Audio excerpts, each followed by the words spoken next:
നമസ്കാരം സുഹൃത്തുക്കളെ, എൻ്റെ പേര് അശ്വതി. Welcome to Harshitham എജ്യൂടെക്.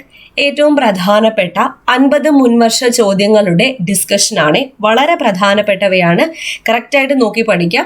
ഇനിയും ഇതിലുള്ള ചോദ്യങ്ങൾ റിപ്പീറ്റ് ചെയ്യാൻ ചാൻസ് ഉണ്ട്. നമ്മുടെ ടെലഗ്രാം ചാനൽ ജോയിൻ ചെയ്യാത്തവരുണ്ടെങ്കിൽ ഫസ്റ്റ് കമൻറ്റ് ഒന്ന് ചെക്ക് ചെയ്താൽ മതി. ലിങ്ക് ഞാൻ പിൻ ചെയ്ത് വെച്ചിട്ടുണ്ട്. ക്ലാസ്സിലേക്ക് പോകാം. ആദ്യത്തെ ചോദ്യം, 1929 ലാഹോർ കോൺഗ്രസ് സമ്മേളനവുമായി ബന്ധപ്പെട്ട് നൽകിയിരിക്കുന്ന പ്രസ്താവനയിൽ ശരിയായത് തെരഞ്ഞെടുക്കുക. ജവഹർലാൽ നെഹ്റു കോൺഗ്രസ് പ്രസിഡന്റായി. ശരിയാണ്. പൂർണ്ണ സ്വരാജ് പ്രഖ്യാപനമുണ്ടായി. ഇത് രണ്ടുമാണ് ശരിയായിട്ടുള്ള പ്രസ്താവനകൾ, 1ഉം 3ഉം. ക്വിറ്റ് ഇന്ത്യ സമരം ആരംഭിക്കാൻ തീരുമാനിച്ചത് മുംബൈ സമ്മേളനത്തിലാണ്. ഖുദായ് ഖിദ്മത്ഗാർ എന്ന സംഘടനയുടെ സ്ഥാപകൻ ആര്? ഖാൻ അബ്ദുൽ ഗാഫർ ഖാൻ ആണ്. അതിർത്തി ഗാന്ധി എന്നറിയപ്പെടുന്ന ഖാൻ അബ്ദുൽ ഗാഫർ ഖാൻ ആണ് ഖുദായ് ഖിദ്മത്ഗാർ എന്ന സംഘടനയുടെ സ്ഥാപകൻ. 1937 പ്രവിശ്യകളിലേക്ക് നടന്ന ആദ്യ തെരഞ്ഞെടുപ്പിൽ ഇന്ത്യൻ നാഷണൽ കോൺഗ്രസ് എത്ര പ്രവിശ്യകളിലാണ് ഗവൺമെന്റ് രൂപീകരിച്ചത്? 7 പ്രവിശ്യകളിലാണ് ഗവൺമെന്റ് രൂപീകരിച്ചത്. Indian national Congress. പ്രത്യക്ഷ പ്രവർത്തന ദിനം ആഹ്വാനം ചെയ്തത് ആരാണ്? മുഹമ്മദ് അലി ജിന്ന. നയിം താലിം എന്ന വിദ്യാഭ്യാസ ആശയം ആരുമായി ബന്ധപ്പെട്ടിരിക്കുന്നു? നയിം താലിം ഗാന്ധിജിയുമായി ബന്ധപ്പെട്ടിരിക്കുന്നു. സ്വതന്ത്ര ഇന്ത്യയിലെ പ്രധാന ഇരുമ്പുരുക്ക് വ്യവസായശാലകളും സഹായം നൽകിയ രാജ്യങ്ങളും ചുവടെ നൽകിയിരിക്കുന്നു. ചേരാത്തത് തിരിച്ചറിയുക. ഇവിടെ ചേരാത്തത് ഏതാണ്? ഭിലായി ജപ്പാൻ എന്നത് തെറ്റാണ്. ഭിലായിയും ബൊക്കാറോവും സഹായം നൽകിയത് സോവിയറ്റ് യൂണിയന്റെ സഹായത്തോടെ ഇന്ത്യയിൽ നിർമ്മിച്ച ഇരുമ്പുരുക്ക് വ്യവസായശാലയാണ് ബൊക്കാറോയും ഭിലായിയും. ദുർഗാപൂർ ബ്രിട്ടനാണ്, റൂർക്കേല ജർമ്മനിയാണ്. അപ്പൊ അത് തെറ്റിപ്പോയി. 3ാമത്തതാണ് തെറ്റിപ്പോയത്. നമ്മുടെ ജീവിതത്തിൽ നിന്നും പ്രകാശം മാഞ്ഞു പോയിരിക്കുന്നു, എവിടെയും ഇരുട്ടാണ്. ഗാന്ധിജിയുടെ മരണത്തെക്കുറിച്ച് ആരാണ് ഈ വാക്കുകൾ പറഞ്ഞത്? ജവഹർലാൽ നെഹ്റു ആണ് ഇപ്രകാരം പറഞ്ഞത്. ഏത് സന്ദർഭത്തിൽ? ഗാന്ധിജിയുടെ മരണത്തെ തുടർന്നാണ് അദ്ദേഹം ഇപ്രകാരം അഭിപ്രായപ്പെട്ടത്. അപ്പൊ നമ്മുടെ ഹർഷിതം എജ്യൂടെക് ആപ്പിൽ ഇനി വരാനിരിക്കുന്ന പരീക്ഷകൾക്ക് വേണ്ടി കോഴ്സുകൾ ഇപ്പോഴേ ആരംഭിച്ചിട്ടുണ്ട്. Village field assistant, Bevco LD, company LGS അടുത്ത വർഷം വരാനിരിക്കുന്ന സുവർണ അവസരങ്ങളാണ്. കൂടാതെ ഓൾറെഡി നോട്ടിഫിക്കേഷൻ വന്ന fireman, fire woman, 10th prelims പരീക്ഷ, secretariat OA prelims and mains exam, 10th prelims and mains exam, ഇതിനൊക്കെ വേണ്ടിയിട്ട് ബാച്ച് കോഴ്സ് സ്റ്റാർട്ട് ചെയ്തിട്ടുണ്ട്. അഡ്മിഷൻ ഓപ്പൺ ആണ്. ഇപ്പോൾ ജോയിൻ ചെയ്യുന്നവർക്ക് ലിമിറ്റഡ് പീരീഡിലേക്ക് കോഴ്സ് ഫീസിൽ 1 ഡിസ്കൗണ്ടും അവൈലബിൾ ആണ്. അപ്പോൾ ആപ്പ് ഡൗൺലോഡ് ചെയ്യുക. ഫുൾ സിലബസ് കവർ ചെയ്തിട്ടുള്ള ക്ലാസ് ആണ്. കൂടാതെ കോഴ്സിൽ തന്നെ short current affairs, monthly current affairs, PSC previous questions with related facts, Harshitham special short GK, doubt clearing facility എല്ലാം അവൈലബിൾ ആണ്. എക്സാം ഉൾപ്പെടെയാണ് നിങ്ങൾക്ക് കോഴ്സ് സെറ്റ് ചെയ്തിരിക്കുന്നത്. എല്ലാം കൂടെ ഉള്ള പാക്കേജ് ആണ്. ഒറ്റ കോഴ്സ് എടുത്തു കഴിഞ്ഞാൽ എല്ലാം നിങ്ങൾക്ക് കിട്ടും. കറണ്ട് അഫയേഴ്സിന് സെപ്പറേറ്റ് കോഴ്സ് അങ്ങനെ ഒന്നുമില്ല. എല്ലാം കൂടി ചേർന്നതാണ്. നിങ്ങൾക്ക് ഓരോ കോഴ്സ് എടുക്കുമ്പോഴും ഇതിനകത്ത് എല്ലാത്തിലും ഈ പറഞ്ഞ കാര്യങ്ങളൊക്കെ ഇൻക്ലൂഡഡ് ആണ്. ഓക്കെ, സ്റ്റഡി പ്ലാനോട് കൂടിയാണ് കോഴ്സ് അറേഞ്ച് ചെയ്തിരിക്കുന്നത്. അപ്പോൾ ഹർഷിതം എജ്യൂടെക് ആപ്പിലാണ് ക്ലാസ് വരുന്നത്. ആപ്പ് ഡൗൺലോഡ് ചെയ്യാനുള്ള ലിങ്ക് ഞാൻ ഡിസ്ക്രിപ്ഷൻ ബോക്സിൽ കൊടുത്തിരിക്കാം. കൂടാതെ പ്ലേ സ്റ്റോറിൽ ഹർഷിതം എജ്യൂടെക് എന്ന് സെർച്ച് ചെയ്താലും നമ്മുടെ ആപ്പ് നിങ്ങൾക്ക് കിട്ടുന്നതായിരിക്കും. ചെക്ക് ചെയ്ത് നോക്കാം. Okay. Integration of Indian states എന്ന ഗ്രന്ഥത്തിന്റെ കർത്താവ് ആരാണ്? Integration of Indian states VP Menon. നാട്ടുരാജ്യ സംയോജനത്തിനായി സർദാർ വല്ലഭായ് പട്ടേലിന്റെ വലങ്കൈയായി നിന്ന മനുഷ്യനാണ് VP മേനോൻ. മലയാളിയായ വ്ളാപ്പാല പങ്കുണ്ണി മേനോൻ. സ്വാതന്ത്ര്യാനന്തര ഇന്ത്യയിൽ താഴെ നൽകിയിരിക്കുന്ന പ്രദേശങ്ങളിൽ ഏതൊക്കെയാണ് ഫ്രാൻസിന്റെ അധീനതയിൽ ഉണ്ടായിരുന്നത്? പോണ്ടിച്ചേരി, യാനം, കാരയ്ക്കൽ എന്നീ പ്രദേശങ്ങളാണ്.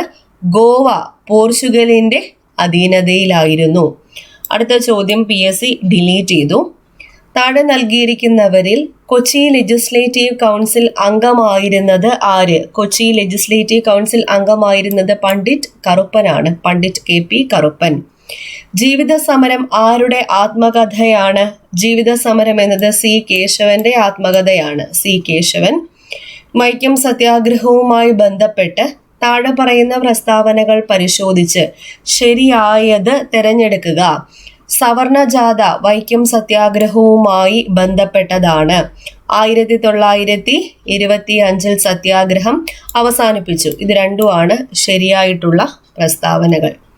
ഒറ്റപ്പാലത്ത് വെച്ച് നടന്ന ആദ്യ അഖില കേരള പ്രവിശ്യ സമ്മേളനത്തിന്റെ അധ്യക്ഷൻ ആര്? ടി പ്രകാശമാണ്. ടി പ്രകാശം.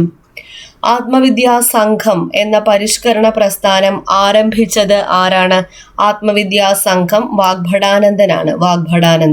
ഇന്ത്യൻ ഭരണഘടനയിലെ നിർദ്ദേശക തത്വങ്ങൾ ഏത് രാജ്യത്തിന്റെ ഭരണഘടനയിൽ നിന്നും കടമെടുത്തതാണ്? നിർദ്ദേശക തത്വങ്ങൾ അയർലൻഡിൽ നിന്നും കടമെടുത്തതാണ്. ഡോക്ടർ BR അംബേദ്കർ ഇന്ത്യൻ ഭരണഘടനയുടെ ഹൃദയവും ആത്മാവും എന്ന് വിശേഷിപ്പിച്ച ഭരണഘടനാ വകുപ്പ് ആർട്ടിക്കിൾ 32. ഇന്ത്യൻ ഭരണഘടനയിലേക്ക് മൗലിക ചുമതലകൾ കൂട്ടിച്ചേർത്ത ഭേദഗതി 42ാം ഭരണഘടനാ ഭേദഗതി പ്രകാരമാണ് സൊറൻ സിംഗ് കമ്മിറ്റിയുടെ ശുപാർശ പ്രകാരം മൗലിക ചുമതലകൾ ഇന്ത്യൻ ഭരണഘടനയിലേക്ക് കൂട്ടിച്ചേർത്തത്. മൗലികാവകാശങ്ങൾ ഇന്ത്യൻ ഭരണഘടനയുടെ ഏത് ഭാഗത്തിലാണ് ഉൾപ്പെടുത്തിയിരിക്കുന്നത്? മൗലികാവകാശങ്ങൾ 3-ാം ഭാഗം. നിയമവിധേയമല്ലാതെ തടവിൽ വെച്ചിരിക്കുന്ന ഒരാളെ മോചിപ്പിക്കുന്നതിനായി കോടതി പുറപ്പെടുവിക്കുന്ന ഉത്തരവാണ് habeas corpus writ. Habeas corpus. അടുത്തിടെ ഇന്റർമീഡിയറ്റ് റേഞ്ച് ബാലിസ്റ്റിക് മിസൈലായ ഹ്വാസോങ് 12 പരീക്ഷിച്ച രാജ്യം ഏത്? ഉത്തര കൊറിയയാണ്. ഉത്തര കൊറിയ. നാട്യശാസ്ത്രം എഴുതിയതാര്? ഭരതമുനിയാണ് നാട്യശാസ്ത്രം എഴുതിയത്. 1857 ഇന്ത്യയുടെ 1-ാം സ്വാതന്ത്ര്യ സമരത്തിൽ ഗറില്ല യുദ്ധമുറ സ്വീകരിച്ചത് ആര്? താന്തിയ തോപ്പിയാണ് ഗറില്ല യുദ്ധമുറ സ്വീകരിച്ചത്. തോമസ് കപ്പ് ഏത് കായിക ഇനവുമായി ബന്ധപ്പെട്ടിരിക്കുന്നു? ബാഡ്മിന്റനുമായി ബന്ധപ്പെട്ടിരിക്കുന്നു. തോമസ് കപ്പ് ബാഡ്മിന്റനുമായി ബന്ധപ്പെട്ടിരിക്കുന്നു. ജ്ഞാനപീഠ പുരസ്കാരം നേടിയ ആദ്യത്തെ മലയാളി ആരാണ്? ജി ശങ്കരക്കുറുപ്പാണ് ജ്ഞാനപീഠ പുരസ്കാരം നേടിയ ആദ്യത്തെ മലയാളി. 6 മലയാളികൾക്കാണ് ലഭിച്ചിട്ടുള്ളത്. 2019 ഏറ്റവും അവസാനം ലഭിച്ച മലയാളി അക്കിത്തം അച്യുതൻ നമ്പൂതിരി. ഇന്ത്യയിലെ ഏറ്റവും വലിയ അണക്കെട്ടായ ഭക്രാനങ്കൽ അണക്കെട്ട് സ്ഥിതി ചെയ്യുന്നത് ഏത് നദിയിലാണ്? സത്ലജ് നദിയിലാണ് ഭക്രാനങ്കൽ അണക്കെട്ട് സ്ഥിതി ചെയ്യുന്നത്. ഏത് കേന്ദ്രഭരണ പ്രദേശമാണ് 2 സംസ്ഥാനങ്ങളുടെ തലസ്ഥാനമായി പ്രവർത്തിക്കുന്നത്? ചണ്ഡീഗഡ് ആണ് 2 സംസ്ഥാനങ്ങളുടെ തലസ്ഥാനവുമായി പ്രവർത്തിക്കുന്നത്. ഇന്ത്യയുടെ ഏറ്റവും കിഴക്കേ അറ്റത്ത് സ്ഥിതി ചെയ്യുന്ന സംസ്ഥാനത്തിന്റെ തലസ്ഥാനം ഇറ്റാനഗർ ആണ്. ഇറ്റാനഗർ. ലോകത്തിലെ ഏറ്റവും വലിയ ഡെൽറ്റയായ സുന്ദരവനം ഏതെല്ലാം നദികളുടെ നിക്ഷേപ പ്രവർത്തനം മൂലം രൂപപ്പെട്ടതാണ്? സുന്ദർബൻസ് ഡെൽറ്റ, ഗംഗ, ബ്രഹ്മപുത്ര എന്നീ നദികളുടെ നിക്ഷേപ പ്രവർത്തനം മൂലം രൂപപ്പെട്ടതാണ്. ഹിമാലയത്തിലെ സോജില ചുരം ഏതെല്ലാം സ്ഥലങ്ങളെ തമ്മിൽ ബന്ധിപ്പിക്കുന്നു? സോജില ചുരം ശ്രീനഗർ കാർഗിൽ. കേരളത്തിലെ ഏത് ജില്ലയിലാണ് വളരെ പ്രസിദ്ധമായ കനോലി പ്ലോട്ട് പ്ലാന്റേഷൻ? മലപ്പുറം ജില്ലയിലാണ്. മലപ്പുറം. പശ്ചിമഘട്ടവും പൂർവഘട്ടവും സംഗമിക്കുന്ന മലനിര ഏത്?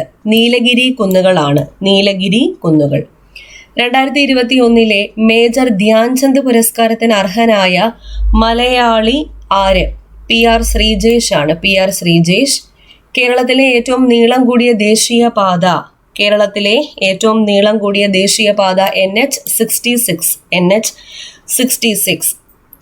കേരളത്തിലെ ഏറ്റവും ആദ്യം രൂപം കൊണ്ട നഗരസഭ ഏത്? ഏറ്റവും ആദ്യം രൂപം കൊണ്ട നഗരസഭ കോഴിക്കോട് നഗരസഭയാണ്. കോഴിക്കോട് നഗരസഭ. അടുത്ത ചോദ്യം, കേരളത്തിലെ ഏറ്റവും ചെറിയ ദേശീയോദ്യാനം ഏതാണ്? പാമ്പാടുംചോലയാണ് കേരളത്തിലെ ഏറ്റവും ചെറിയ ദേശീയോദ്യാനം.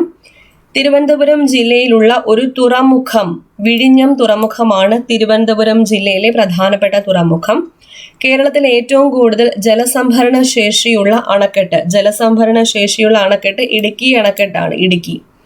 കേരളത്തിലെ ആദ്യത്തെ ജലവൈദ്യുത പദ്ധതി ഏത്? കേരളത്തിലെ ആദ്യത്തെ ജലവൈദ്യുത പദ്ധതി പള്ളിവാസൽ. വർഷം 1940. ഏത് പുഴ? മുതിരപ്പുഴ ഏത് നദിയുടെ പോഷക നദി? പെരിയാർ നദിയുടെ പോഷക നദി. ആ സമയത്ത് തിരുവിതാംകൂർ രാജാവാരായിരുന്നു? ശ്രീ ചിത്തിര തിരുനാൾ ബാലരാമ വർമ്മ. പെരിയാർ നദിയുടെ പോഷക നദിയായ മുതിരപ്പുഴയിലാണ് കേരളത്തിലെ ആദ്യത്തെ ജലവൈദ്യുത പദ്ധതിയായ പള്ളിവാസൽ സ്ഥിതി ചെയ്യുന്നത്. കേരളത്തിലെ ഏറ്റവും വലിയ വെള്ളച്ചാട്ടം ഏതാണ്? അതിരപ്പള്ളി വെള്ളച്ചാട്ടമാണ് കേരളത്തിലെ ഏറ്റവും വലിയ വെള്ളച്ചാട്ടം. പ്രമേഹം ബാധിച്ച കുട്ടികൾക്കുള്ള സൗജന്യ ചികിത്സാ പദ്ധതി മിഠായി എന്ന പദ്ധതിയാണ്. മിഠായി. പുകയിലയിലെ വിഷവസ്തുക്കൾ ശ്വാസകോശത്തിൽ അടിഞ്ഞുകൂടിയുണ്ടാകുന്ന രോഗാവസ്ഥ ഏത്? എംഫിസിമ. അപ്പൊ എംഫിസിമ ബാധിക്കുന്ന ശരീരാവയവം ഏതാണെന്ന് ചോദിച്ചാൽ ശ്വാസകോശമാണ്. എലിപ്പനിക്ക് കാരണമായ ബാക്ടീരിയ ലെപ്റ്റോസ്പൈറയാണ്. ലെപ്റ്റോസ്പൈറ. ആഗ്നേയഗ്രന്ഥിയിലെ ഏത് കോശങ്ങളാണ് ഇൻസുലിൻ ഉൽപ്പാദിപ്പിക്കുന്നത്? ഇൻസുലിൻ ഉൽപ്പാദിപ്പിക്കുന്നത് ആഗ്നേയഗ്രന്ഥിയിലെ ബീറ്റാ കോശങ്ങളാണ്. മനുഷ്യരിൽ മുറിവുണ്ടാകുമ്പോൾ സാധാരണഗതിയിൽ 8 മുതൽ 15 മിനിറ്റിനുള്ളിൽ രക്തം കട്ടപിടിക്കുന്നു. രക്തം കട്ടപിടിക്കാത്തതോ നിലയ്ക്കാത്തതോ ആയ അവസ്ഥയുടെ കാരണം പരിശോധിക്കുന്ന ടെസ്റ്റ് ഏത്? APTT ടെസ്റ്റ് ആണ്. APTT test. അടുത്ത ചോദ്യം, രോഗകാരികളായ സൂക്ഷ്മജീവികളുടെ മരുന്നുകളോടുള്ള അതിജീവന ശേഷിക്കെതിരെ പോരാടാൻ ലക്ഷ്യം വെക്കുന്ന കർമ്മ പദ്ധതി ആദ്യമായി നടപ്പിൽ വരുത്തിയത് കേരളത്തിലാണ്. ഇതിന്റെ പേരെന്താ? കാർസാപ്പ് ആണ്. കാർസാപ്പ്. മസ്തിഷ്കത്തിന്റെ വൈദ്യുത തരംഗങ്ങളെ രേഖപ്പെടുത്താനുള്ള ഉപകരണം ഇലക്ട്രോ എൻസെഫലോഗ്രാം. ജനിതക വൈകല്യം മൂലം ഹീമോഗ്ലോബിന്റെ ഘടനയിൽ മാറ്റമുണ്ടാകുകയും ഓക്സിജൻ സംവഹന ശേഷി കുറയുകയും ചെയ്യുന്ന രോഗം അരിവാൾ രോഗമാണ്. Sickle cell anaemia. കോശവിഭജന പ്രക്രിയയിലെ നിയന്ത്രണ സംവിധാനങ്ങൾ തകരാറിലായി സാധാരണ കോശങ്ങൾക്ക് രൂപമാറ്റവും ജനിതകമാറ്റവും സംഭവിച്ച് ട്യൂമറുകൾക്ക് കാരണമാകുന്നു. ഇത്തരം രൂപമാറ്റം വന്ന കോശങ്ങൾ നിയോപ്ലാസ്റ്റിക് കോശങ്ങൾ എന്ന പേരിലാണ് അറിയപ്പെടുന്നത്. നിയോപ്ലാസ്റ്റിക് കോശങ്ങൾ. വായുവിലൂടെയോ സ്പർശനത്തിലൂടെയോ പ്രാണികളിലൂടെയോ ഭക്ഷണ പാനീയങ്ങളിലൂടെയോ പകരാത്ത രോഗം ഏത്? എയ്ഡ്സ് ആണ്. എയ്ഡ്സ്. ഓക്കെ, അപ്പോൾ ഇത്രയും ക്വസ്റ്റ്യൻസ് ആണ് ഇന്ന് ഡിസ്കസ് ചെയ്തത്.